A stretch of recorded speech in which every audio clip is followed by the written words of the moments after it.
Hello दोस्तों, मैं Shubham sir. आज दोस्तों हम लोग पढ़ेंगे अलंकार। क्या पढ़ेंगे? अलंकार पढ़ेंगे। तो अलंकार होता क्या है हम लोग यहाँ समझेंगे। अलंकार अलंकार तो काव्य की शोभा बढ़ाने वाले गुणधर्मों को हम लोग कहते हैं अलंकार। काव्य यानी पद्य, तो पद्य की शोभा बढ़ाने वाले हम लोग गुणधर्मों क्या कहते हैं? अलंकार कहते हैं। तो यहाँ हम लिखते हैं काव्य की शोभा बढ़ाने वाले, काव्य की शोभा बढ़ाने वाले, काव्य की शोभा बढ़ाने वाले गुणधर्मों को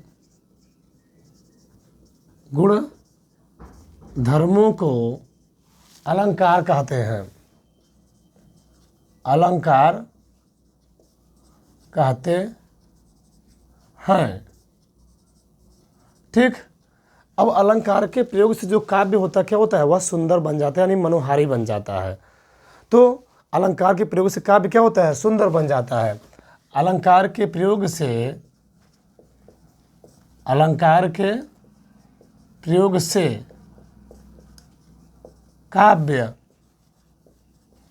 काव्य मनोहारी बन जाते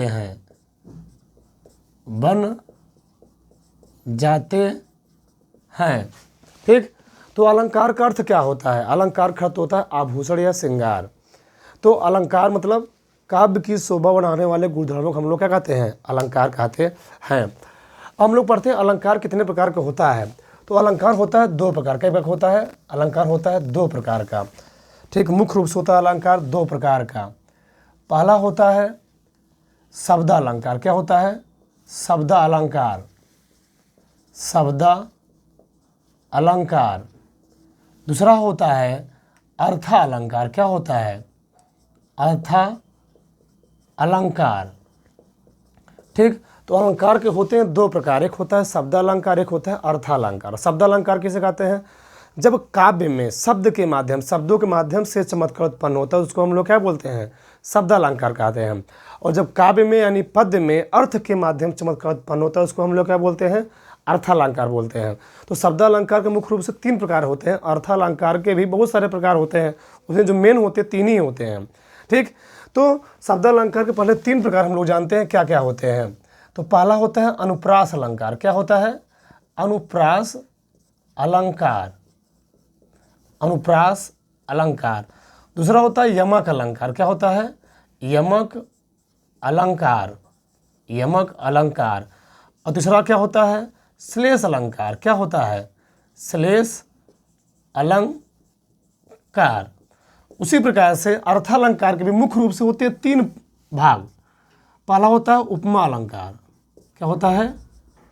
उपमा अलंकार। ठीक। दूसरा क्या होता है? रूपक अलंकार। क्या होता है? रूपक अलंकार। ठीक। तीसरा क्या होता है? उत्प्रेक्षा अलंकार। उत्प्रेक्षा अलंकार। उत्प्रेक्षा अलंकार। ठीक। तीसरा क्या हो गया? उत्प्रेक्षा अलंकार। अब अर्थालंकार के और सारे प्रकार होते हैं, उसे हम लोग देखते हैं। पहला क्या है? मेन संदेह अलंकार। क्या है? संदेह अलंकार भी अर्थालंकार में आता है। संदेह अलंकार। संदेह अलंकार। दूसरा क्या है? भ्रांतिमान अलंकार।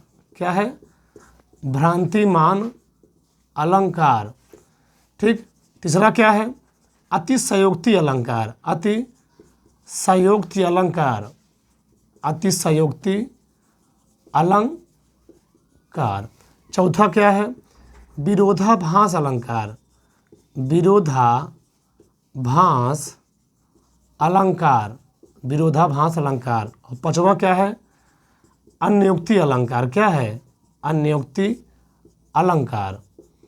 तो ये भी होते हैं अर्थालंकार के ही प्रकार। क्या होते हैं? अर्थालंकार के ही प्रकार। तो अर्थालंकार मुख्य रूप से होता है तीन प्रकार का: उपमा अलंकार, रूपक अलंकार और उत्प्रेक्षा अलंकार। अब उसके अलावा भी अर्थालंकार को कई कैटेगरी में बांटा गया है। पहला क्या है? संदेह अलंकार, फिर भ्रांतिमान अलंकार, फिर अतिशयोक्ति अलंकार, फिर विरोधाभास अलंकार, अगला क्या है, अन्योक्ति अलंकार। तो हम लोग एक एक चीज़ विस्तार समझेंगे, उदाहरण के साथ समझेंगे। ठीक, तो अलंकार के हुए कैटेगरी में, इसको कितनी कैटेगरी में डिवाइड किया गया, बांटा गया है। तो हम लोग पहला पढ़ेंगे यहाँ पर शब्द अलंकार के प्रकार। क्या पढ़ेंगे, शब्द अलंकार के प्रकार। ठीक, तो शब्द अलंकार कि क्या होता है, जब काव्य में शब्द के माध्यम से चमत्कार उत्पन्न होता है, यानी वर्ड के माध्यम से चमत्कार उत्पन्न हो, उसको हम लोग क्या बोलते हैं, शब्द अलंकार कहते हैं। शब्द अलंकार को 3 कैटेगरी में बांटा गया है। पहला क्या है, अनुप्रास अलंकार। तो अनुप्रास अलंकार क्या होता है हम लोग देखते हैं। ठीक, अनुप्रास अलंकार तो क्या है, पहला अनुप्रास अलंकार। तो पहला है अनुप्रास अलंकार।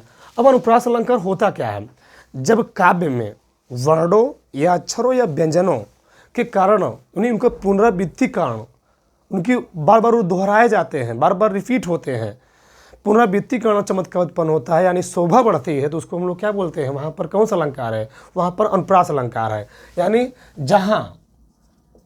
जहाँ वर्णों या हम कह सकते हैं अक्षरों, या हम कह सकते हैं व्यंजनों,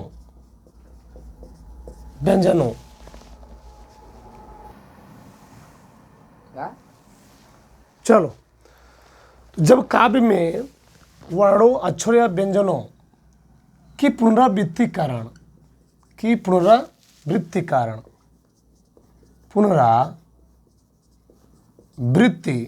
के कारण चमत्कार उत्पन्न होता है। क्या उत्पन्न होता है, चमत्कार उत्पन्न होता है। तो उसको हम लोग क्या बोलते हैं, उसको हम लोग बोलते हैं अनुप्रास अलंकार। यानी जब काव्य में वर्णों या अक्षरों या व्यंजनों, ठीक, के कारण चमत्कार उत्पन्न होता है, उसको हम लोग क्या बोलते हैं, अनुप्रास अलंकार कहते हैं। देखिए, भाषा की सबसे छोटी इकाई क्या होती है, वर्ण होती है। जिस प्रकार से कोशिका की सबसे छोटी इकाई क्या होती है, मानव शरीर की सबसे छोटी इकाई क्या होती है, कोशिका होती है, उसी प्रकार से भाषा की सबसे छोटी इकाई क्या होती है, वर्ण होती है। ठीक, मतलब जो अखंड मूल शब्द होता है। ठीक, उसी प्रकार से यहाँ पर वर्णों, अक्षरों या व्यंजनों की बार बार क्या होती है, पुनरावृत्ति होती है। तो हम लोग उदाहरण समझते हैं। जैसे पहला उदाहरण है, मुदित महीपति मंदिर आए, सेवक सचिव सुमंत बुलाए। तो पहले उदाहरण में क्या हो रहा है, यहाँ पर माँ वर्ण कई बार रिपीट हुआ है, और नीचे वाले पद में क्या हो रहा है, सा वर्ण कई बार रिपीट हो रहा है। तो ऊपर वाले पद में म वर्ण के रिपीटेशन से और नीचे वाले पद में स वर्ण के रिपीटेशन से यहाँ पर कौन सा अलंकार है, यहाँ पर है अनुप्रास अलंकार। क्या है, अनुप्रास अलंकार है। उसी प्रकार से सबसे फेमस उदाहरण है रघुपति राघव राजा राम, ठीक, पतित पावन सीताराम। तो ऊपर वाले पद में क्या हो रहा है, ऊपर वाले पद में र वर्ण की पुनरावृत्ति हो रही है, और नीचे वाले पद में क्या हो रहा है, प वर्ण की पुनरावृत्ति हो रही है। तो ऊपर वाले पद में र वर्ण की पुनरावृत्ति होने से, नीचे वाले पद में प वर्ण की पुनरावृत्ति होने से इसमें कौन सा अलंकार, इसमें अनुप्रास अलंकार है। आगे, तरण तनुजा तट तमाल तरवर बहुछाए। ठीक, तो इसमें कौन सा वर्ण बार बार रिपीट हो रहा है, त वर्ण। क्या हो रहा है, त वर्ण बार बार रिपीट हो रहा है। तो त वर्ण के रिपीटेशन करने इसमें कौन सा अलंकार है, इसमें अनुप्रास अलंकार है। ठीक, तो त वर्ण की रिपीटेशन करने इसमें कौन सा अलंकार है, अनुप्रास अलंकार। सबसे बढ़िया बेहतरीन उदाहरण यही है इसका। आगे, कुल कानन कुंडल मोर पखा उर पे बनमाल विराजत है। कुल, इसमें क्या रिपीट हो रहा है, क वर्ण की रिपीटेशन करने इसमें कौन सा अलंकार है, अनुप्रास अलंकार है। मतलब जहाँ पर अक्षरों की पुनरावृत्ति हो, रिपीटेशन हो, बार बार उसको दोहराया जाए, लिखा जाए बार बार, तो वहाँ पर कौन सा अलंकार होता है, वहाँ पर होता है अनुप्रास अलंकार। आगे, बंदम गुरुपद पदुम परागा सुरुच सुभाष सरस अनुरागा। तो यहाँ पर क्या है, प वर्ण का रिपीट हो रहा है, प वर्ण क्या हो रहा है, रिपीट हो रहा है। उसमें नीचे वाले वर्ण क्या हो रहा है, स वर्ण रिपीट हो रहा है। तो ऊपर वाले पद में प वर्ण की रिपीटेशन कारण, नीचे वाले पद में स वर्ण की रिपीटेशन कारण इसमें कौन सा अलंकार है, इसमें अनुप्रास अलंकार है। ठीक, आगे क्या है, सुरभित सुंदर सुखद सुमन तुम पर खिलते हैं। तो यहाँ पर सा वर्ण क्या हो रहा है, बार बार रिपीट हो रहा है, सुरभित सुंदर सुखद सुमन तुम पर खिलते हैं। तो सा वर्ण के रिपीटेशन कारण इसमें कौन सा अलंकार है, इसमें है अनुप्रास अलंकार है। ठीक, तो सा देखिए, सा होते 3, एक होता है ए वाला सा, एक होता है ए वाला सा, एक होता है ए वाला सा।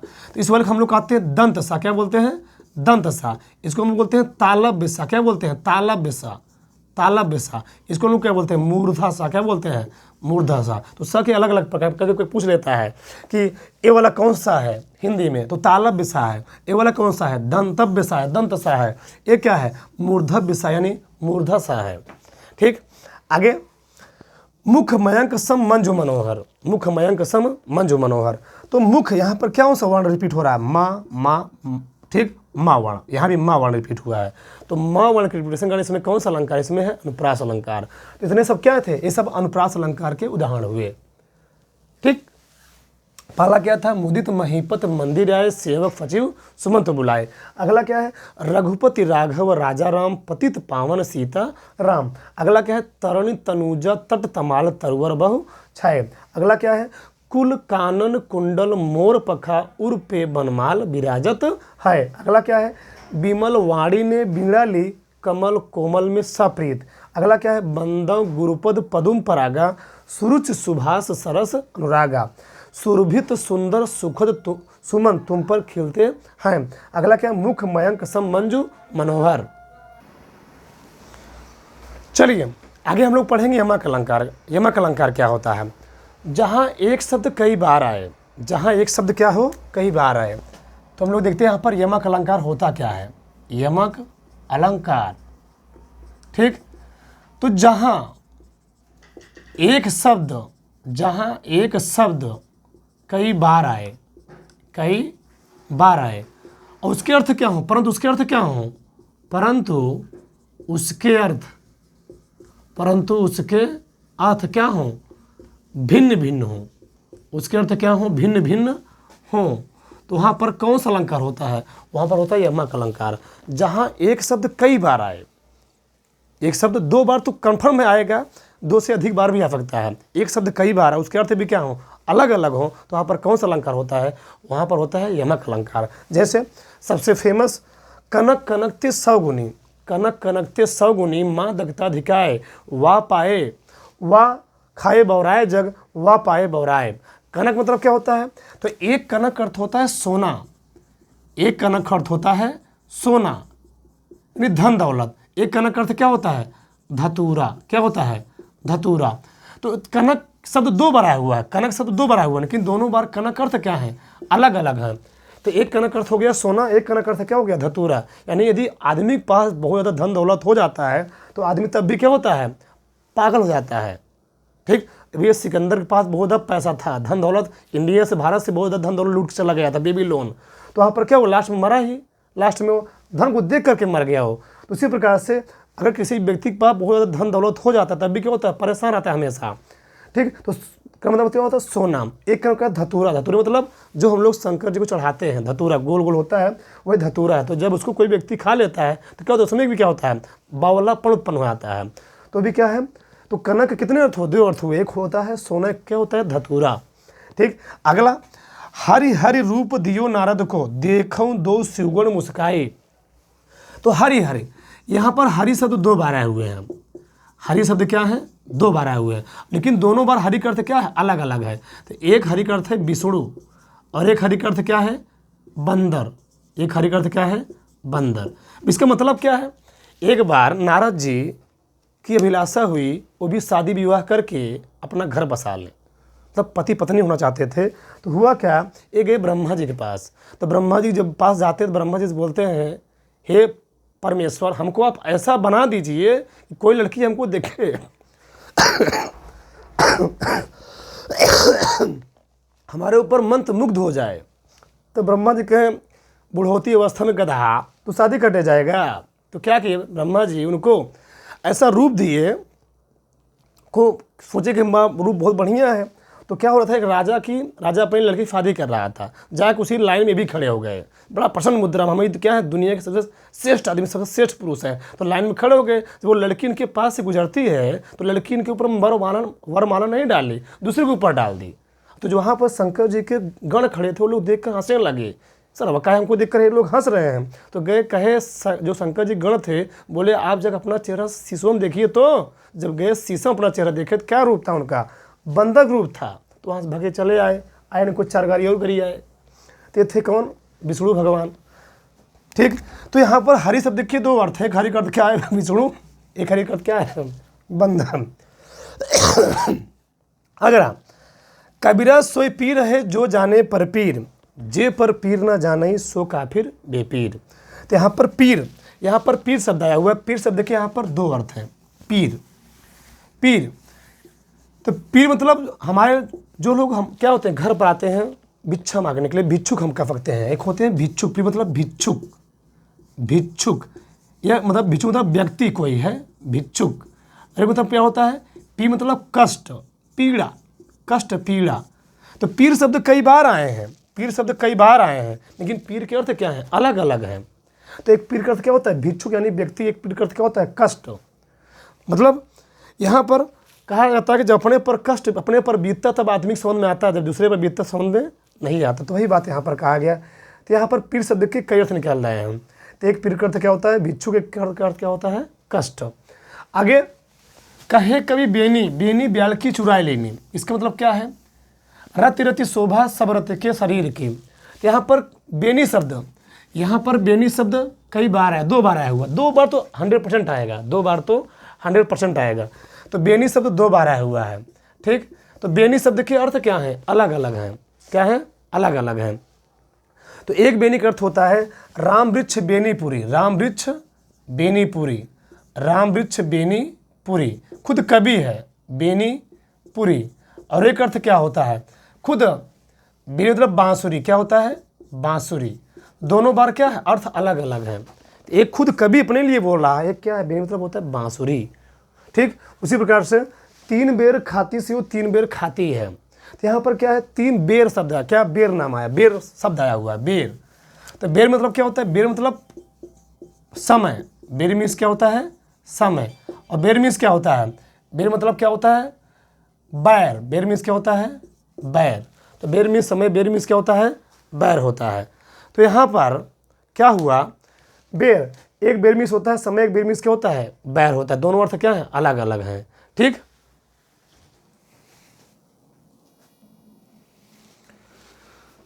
तो दोस्तों हम लोग आगे समझेंगे।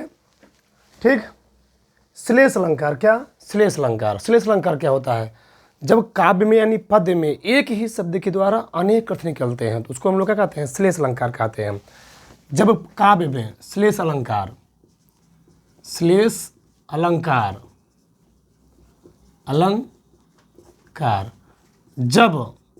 काव्य में एक ही शब्द के द्वारा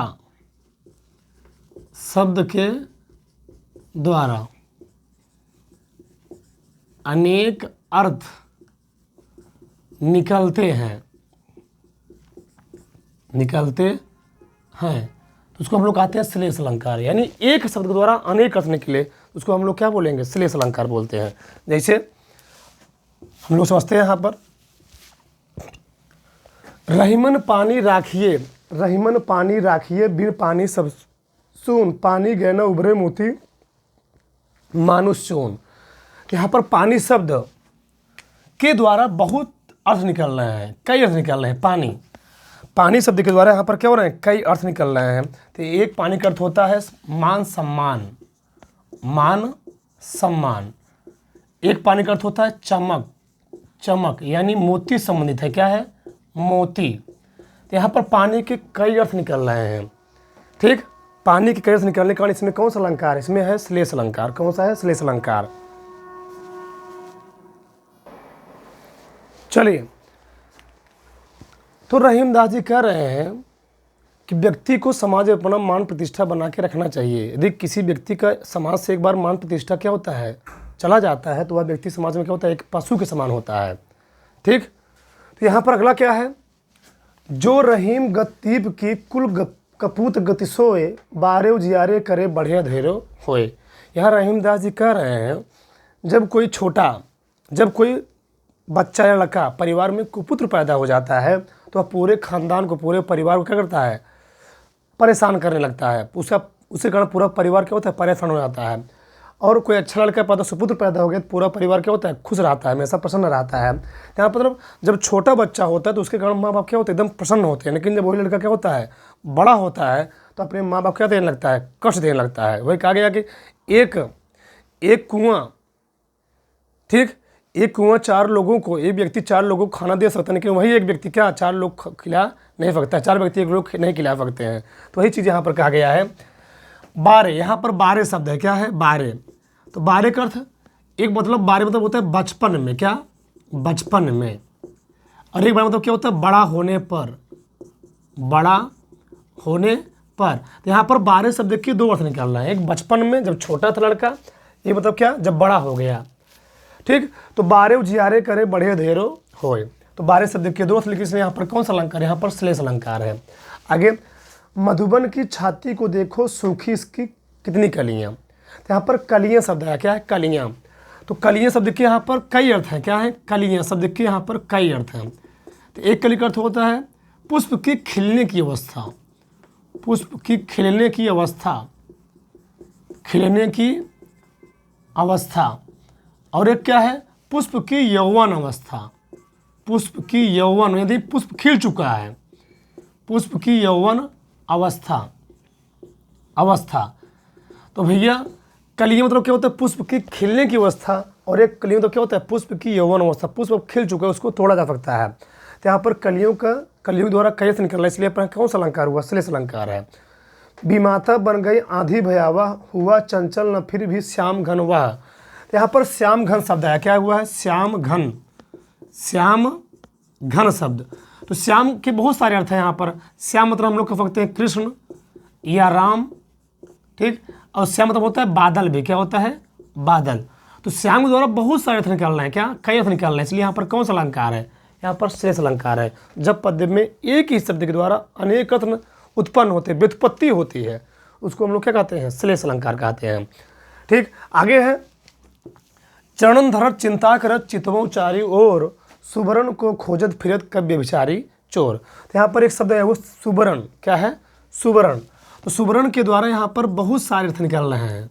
सुबरन, तो सुबरन मतलब क्या होता है, एक कवि हमेशा क्या खोजता है, एक कवि सोचता है कि उसको अच्छे अच्छे वर्ण मिल जाए, अक्षर मिल जाए, वो अच्छे अच्छे वर्णों को, अक्षरों को अपने पद्य में या गद्य में समाहित करे। तो कवि हमेशा क्या ढूंढता रहता है, अच्छे अच्छे वर्ण, क्या ढूंढता है, अच्छे वर्ण ढूंढता है, अच्छे वर्ण ढूंढता है। और वहाँ पर व्यभिचारी व्यक्ति, क्या है, व्यभिचारी जो व्यक्ति होता है वह क्या ढूंढता है, सुंदर महिला, ठीक, सुंदर महिला दिखे, ठीक। तो सुंदर महिला ढूंढेगा तो व्यभिचारी व्यक्ति हुआ। तो हर व्यक्ति का अपना अपना स्वभाव होता है। अगला क्या है, चोर। भैया घर में चोर घुस जाए तो क्या ढूंढेगा, रुपया पैसा, सोना ढूंढेगा, रुपया पैसा ढूंढेगा। तो हर व्यक्ति अपना अपना स्वभाव होता है, क्वालिटी होता है, ठीक। तो यहाँ पर सुबरन के द्वारा बहुत सारे अर्थ निकल रहा है। तो कवि हमेशा क्या ढूंढता है, अच्छे वर्ण, व्यभिचारी सुंदर महिला, चोर रुपया सोना पैसा ढूंढेगा, ठीक। तो ये सब क्या थे, ये सब थे शब्दालंकार के प्रकार। अब हम लोग आगे पढ़ेंगे अर्थालंकार के प्रकार। तो शब्दालंकार का परिभाषा, उदाहरण सहित सब लगभग सब दिन बेहतरीन तरीके से सब समझाया गया, ठीक। तो आगे हम लोग पढ़ेंगे अर्थालंकार। तो आज यहीं तक, धन्यवाद। जय हिंद, जय भारत।